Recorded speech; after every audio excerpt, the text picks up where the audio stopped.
Hey, what's going on, everyone? I am back for another Slim Sports interview. And as always, I am your host, Jay Slim. And joining me today is a 6 foot defensive lineman out of the ACC with the Duke Blue Devils. That's right. Finally got a Blue Devil on the podcast. Kendy Charles. What's going on, man? Hey, how you doing, man? I appreciate you for having me on, man. Hey, absolutely excited to have one of the Blue Bloods on the podcast. You guys put in a lot of hard work and you were outstanding, not just this past season with Duke, but your overall career the past 5 years at the collegiate level. And I want to tell viewers exactly what you have done throughout your career in a little segment that I like to call Rewind and Recap. In this segment, I just rewind the clock, talk about your accomplishments and what you've done in your career. And first up, got to go back to 2022 where you were a first team all independent selection. Followed that year, 2023, you were named to the Bronco Nagurski watch list, which is given to the top defensive player in college football. Followed that up with a Conference USA championship between those 4 years at Liberty and then this year at Duke. All 5 years of your college experience ended with bowl games. So you know how to win, you know how to play with the best of them. And it all started with Liberty, but then ended with Duke, with the Blue Devils. How would you hmm say those first 4 years at Liberty allowed you to step into Duke's system so easily to where you could make an immediate impact in 2024? Yeah, I'll say being at Liberty, I feel like Liberty, those 4 years was like a stepping stone to for me to get to play in the ACC and play at a high level and being effective. While we was at Liberty, we were able to play um, SEC team. A lot of ACC team. Actually, this year, half of the ACC team I played in the past. So we played good ball at Liberty. Um, our schedule was super tough. Of my first 3 years there. Now we enter Conference USA, so it was a bit different. But my first 3 years there really helped me a lot.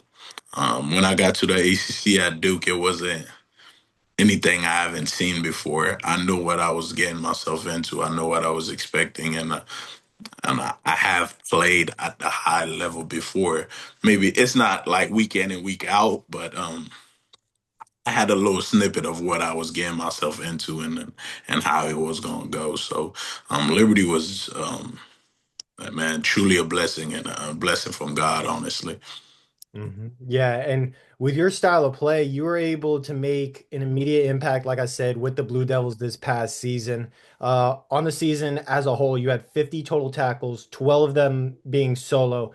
You had 2 sacks, 7 tackles for loss. How would you describe your style of play and how that meshes so well with what Duke does on defense? Well, I pride myself on being an athletic D tackle, someone who's able to play vertical and also lateral, and playing at Duke really showcased that to the at the highest level, and I feel like the defense at Duke really fit me well, and that's what I was looking for when I entered the transfer portal. It's just the best fit for me. Um, in the defense I just played at Duke, it demands you to go vertical every play, and when we do slant it, you want to get in the backfield when we slant, and I feel like that's what I do best is playing vertical and slanting and creating negative plays in the backfield. And I feel like that's if you watch my tape, that's who I am to a T. It's just I love slanting, I love playing vertical, um, and I love playing in the backfield. And that's what Duke did for me this season. They just kind of showcased that at the highest level. Oh yeah, I watched your film. I watched what I could find on YouTube, Twitter, and we'll get into some of those plays here in a second. But I want to talk about the defense as a whole because you guys were absolutely incredible. You guys were top 5 in the country in sacks. You guys led the ACC in sacks as well, with 44 on the season as a team. I know overall you guys had some very impressive defensive backs, great group of linebackers that could also get into the backfield as well. How would you Mhm. describe this Blue Devil defense in 2024 and what made it so elite? Man, we were just a resilient group of guys, man, who love being around each other, who was playing with each other. We trust each other. This defense is all about trust. If one of us is doing, if 10 of us is doing our job and one of us is not doing our job, it's not going to work. And we were so resilient and had so much faith and trust in each other. That's what made us great, man. And we were just a group of guys that runs around and have fun with the game. And the defense allowed us to have fun within the scheme, of course. But we felt like we was playing free every week, and that's what made this defense so effective. Is you just play vertical and free. There's not too much thinking. Yeah. And we're gonna get into some of those vertical plays that you had where you ended up getting into the backfield pretty easily, showing off some of those highlights of yours that you had this season, a segment that I like to call Make That Play. In this segment, I'm gonna talk real quick about my top three plays that I saw for you. I looked at, your sacks, your tackles for loss, the fumble recovery, everything that I could find. And I put together my top three plays from this past season. But you're the guy obviously making these plays. You're the one going vertical and going at the QB, at the running back, stopping them in the backfield. What was your top play this past season? Ooh, man. Um,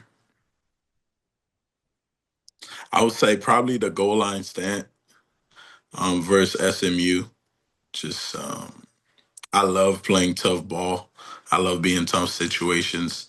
Um, I really enjoy that goal line stance. It was just showing like even though like people they see me as being small, but they also show that I am strong. I am able to hold my own and being effective. Um, One against Florida State. I think I had three TFL that night. We was running a stunt between me and the other guy, just setting it up for each other, and I looped around and got the TFL on it. It was a critical 4th and 1. I feel like that play is special to me because it's just like it's when you practice something so much in practice and see it come to fruition and in the game, it's an amazing feeling. And and probably um, the sack versus VTech, Virginia Tech. Just my whole family being there, and I haven't had a sack in so long, so it was just special, and just getting to play in front of my family and getting a play like that. So I'll put that in my top three. Oh yeah, and that's that last one that you just mentioned, that sack against Virginia Tech. Yeah, I have that at number one actually. And when you talk about being vertical, you were, man, you just ran right through the offensive line. Nobody touched you. You, boom, guns blazing, and Yeah. connected with the quarterback for a loss of 10 yards for them in what was a big time sack for you. Glad you got to do that in front of your family, by the way. And then number two, I actually had a tackle for loss against Northwestern where it was third down. And I could tell you already know what I'm talking about. Yeah. The running back ended up going to the opposite side from where you were originally at. You ended up kind of shifting over, sliding over, and Mhm. you met the running back in the backfield for a 4 yard loss, forced them to punt the ball. So you got your offense the ball back. And then number three, I have that fumble recovery against Middle Tennessee because your awareness of where everyone was at, that hurriedness to you to, okay, got to get on the ball. And right when Yeah. you got on the ball, there was like two or three Middle Tennessee guys that got on top of you because you managed to get to it right before them to get your team the ball back. So Yeah. those are my top three plays from this past season. And Duke, we talked about it before, being in the ACC Power Five, you're going against Clemson, Miami, SMU, all of these uh, Power Five, nationally ranked teams, where I believe all of them were ranked in the top 10, top 15 at one time during this past season. How would you say your skill set that you had developed during your time at Liberty, as well as, the season at Duke, how would you say that helped you out going against this high caliber competition in the ACC? Um, yeah, well, being at Liberty, I was fortunate enough to play for a great coaching staff, from U Freeze staff and Chadwell staff, and I always had great D line coaches who kind of formed me into the person I am. I got different pieces from all the coaching philosophy and technique that they taught me, and kind of bring it to my own and my own playing style. And I had the chance to play for. I'm not sure if he's still the Jags after the whole coaching staff got fired, but Jeremy Garrett last season he was um, the Jags head D line coach, D line coach. Um, I really learned a lot from him. I learned from him how to play, how to use my height as an advantage, and play at the high level because he played. I think he's like 6'1", and he played at Ole Miss back in his days, and he taught me a lot and how to use my body, how to use my height as an advantage instead of disadvantage. I felt like taking um, those techniques and also those X's and O's, learning the game from Josh Aldred, who is the DC at East Carolina right now, and bringing those to the ACC, learning my playing style, learning how to use my body effectively, and knowing what I'm getting based off certain formation and where the back is and like the O line split really helped me this year a lot with playing in the ACC because you playing against guys in the ACC. Most of those guys was the best player in the high school team, so you playing against great talent and stuff like that. So you can't always rely on your athleticism and your God given abilities. Mhm. Sometimes you have to outthink them and think before the ball snap and use your pre snap clues. And that's what I felt like I did a great job on this year. And that helped me with the success I had. Is just um, every week watching the film and breaking it down and know exactly what I'm getting. And obviously, there is sometimes your athleticism going to just take over in certain plays. But I feel like my knowledge of the game, the D line play itself, helped me a lot this year in the ACC, and that's a lot of this is credited to being at Liberty and being coached by amazing coaches. Yeah, and all of that coaching that has helped you become the player that you are, you were able to take a big time role for this defensive line where you guys, like I said before, you were able to get into the backfield like it was nothing. Fifth nationally, like I said before, in sacks with 44 on the season. And I've seen some interviews of you talking highly about your defensive line. Talk to me real quick about that defensive line. What is it that makes them so dominant?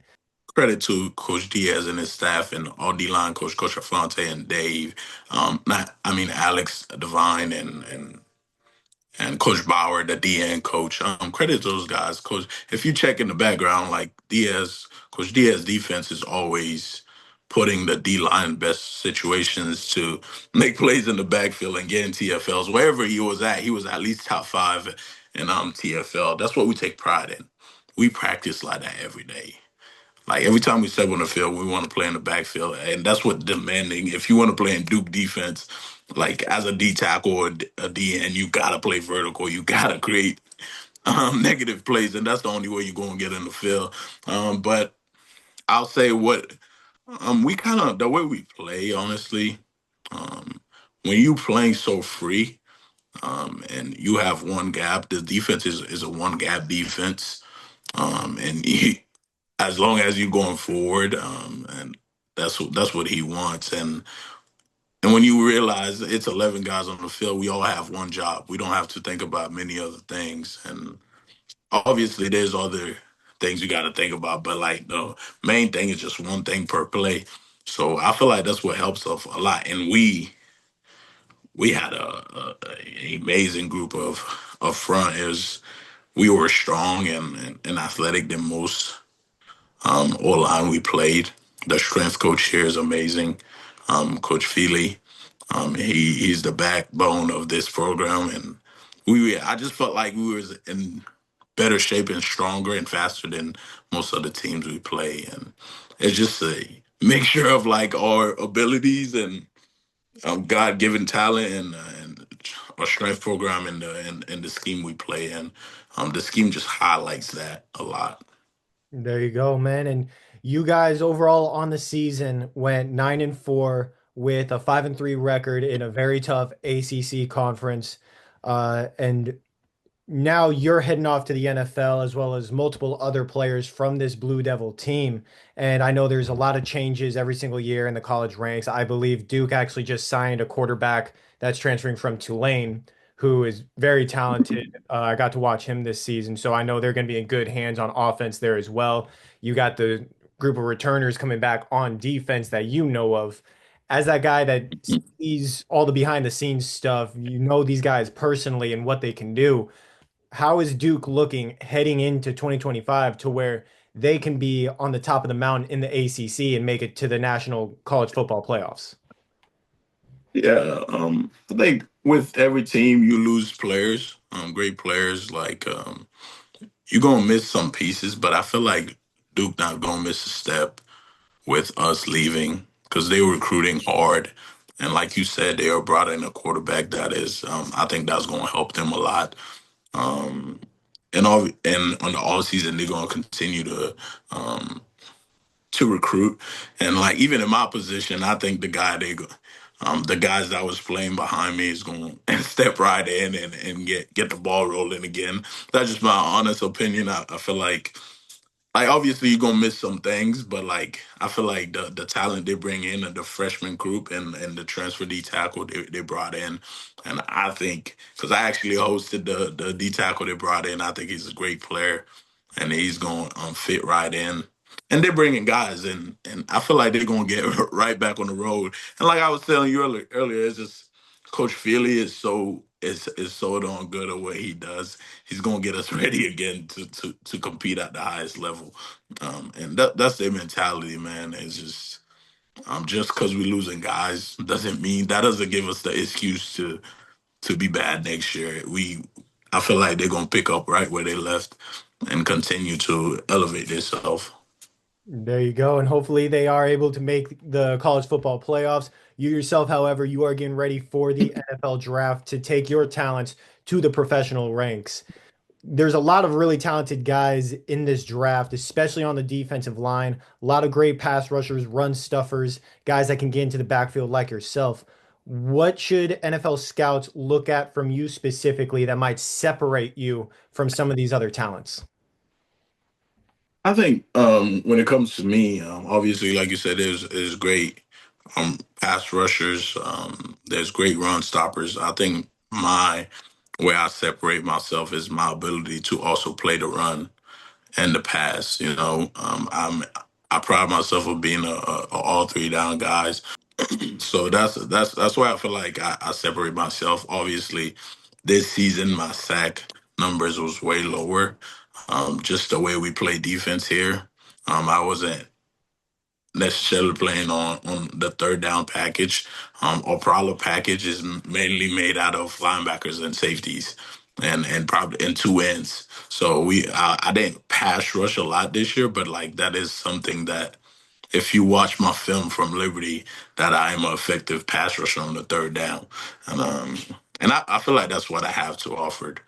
You going to get somebody with a high motor and resilient with whatever he does on and off the field, and that can stop the run and pass rush at the same time, and that's why I feel like I'm different than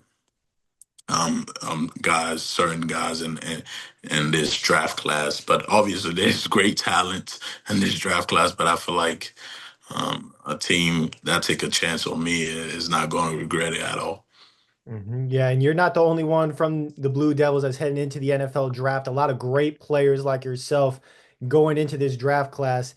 And you talked highly about some of these players here and there throughout this interview. And I want to give you the chance to shout their names out and give me some recommendations I should look out for to have on for interviews throughout this season, next season, and future years to come in a segment that I like to call Who's Up Next. In this segment, you just say however many names you want that I should reach out to try to get on the podcast. Two rules to this, though. First of which, whoever you recommend, you got to help me get them on. And number two, you got to give me at least one name where they were not a teammate of yours at Duke this past season. Ooh, that's hard. But obviously, in this draft class, we have guys like Jordan Moore. will play receiver for us. Jordan Moore, I can't. I'm going blank. Alex Howard and Ozzie Nicholas.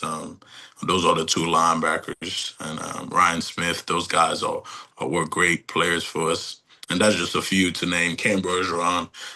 But and for the future, I feel like Chandler Rivers. He was an all American corner for us. That man He is. was I good. feel like he's one of the best players I played with in my career.